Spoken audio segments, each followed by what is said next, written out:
Happy birthday, Yağmur. Happy birthday, Yağmur.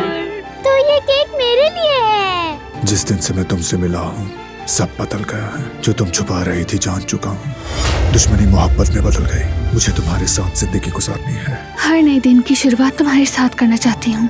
हर खूबसूरत दिन तुम्हारे साथ बांटना चाहती हूँ। बस कभी भी बिछड़ना नहीं चाहती हूँ। तो अब तुम्हारा रुखसत होने का वक्त आ गया है। ये लो बेटी, तुम्हारे लिए। मैं अपनी बच्ची नहीं दूंगी। मैं अपनी बेटी किसी के हवाले नहीं करूंगी, समझ लेगी बात आप। हेलो, मैं जिहान काराबी। ऑपरेशन करवाएंगे हम लोग। मैंने जिहान का बैंक अकाउंट देखा है। अस्पताल को भारी रकम दी गई है। उस लड़की का ऑपरेशन होने वाला है। सब लोग यहाँ आ चुके हैं। फिरात और मैंने एक फैसला किया है। मैंने सबसे कहा था कि इस घर में कदम नहीं रखेगी।